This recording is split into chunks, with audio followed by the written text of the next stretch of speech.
Hello guys. நேற்று வீடியோவில் ஒரு சப்ஸ்கிரைபர் வந்துட்டு தமிழில் பேச சொல்லி கமெண்ட் பண்ணியிருந்தார். ஸோ இந்த வீடியோ தமிழில் பண்ணலாம் அப்படின்னு மேக் பண்ணியிருக்கேன். மறக்காமல் எப்படி இருக்குது அப்படிங்கிறத கமெண்ட் பண்ணுங்கள்.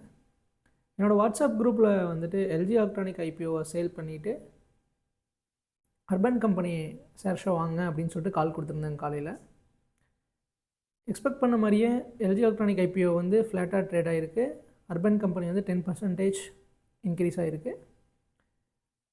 நான் ரெக்கமெண்ட் பண்ணப்போ செல் பண்ணிட்டு பை பண்ணியிருந்தீங்கன்னா இன்றைக்கி உங்களுக்கு ஒரு மோர் தென் 5% கெயின் கிடச்சிருந்துருக்கும்.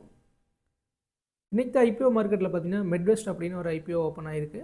இந்த கம்பெனி வந்து மெயினாக கிராஃபைட் மைனிங்கில் இன்வால்வ் ஆகியிருக்காங்க. ஐபிஓ ப்ரைஸ் வந்து 1065 ரூபாய்க்கு ஃபிக்ஸ் பண்ணியிருக்காங்க, அப்பர் ப்ரைஸ் பேண்டு.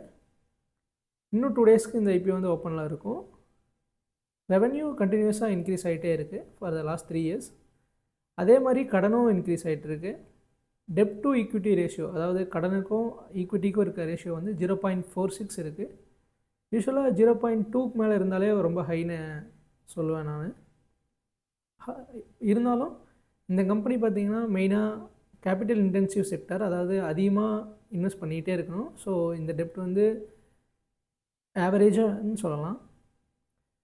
இது வரைக்கும் இந்த ஐபி வந்து 1.2 டைம்ஸ் சப்ஸ்கிரைப் ஆகிருக்கு டே 1ல். சப்ஸ்கிரிப்ஷன் நம்பர்ஸ் பார்த்திங்கன்னா ஓரளவுக்கு நல்லா தான் இருக்குது. கிரே மார்க்கெட்டில் 12% ப்ரீமியமில் ட்ரேட் ஆகிட்டுருக்கு. இருந்தாலும் நாளைக்கு சப்ஸ்கிரிப்ஷன் நம்பரை பார்த்துட்டு அப்ளை பண்ணலாமா வேணாமாங்கிறத நான் என்னோடய யூடியூப் சேனல் அப்லோட் பண்ணுறேன். ஸ்டாக் ரிலேட்டட் நியூஸ் வந்து உடனே தெரிஞ்சுக்கணுன்னா என்னோடய வாட்ஸ்அப் குரூப்பில் ஜாயின் பண்ணுங்கள்.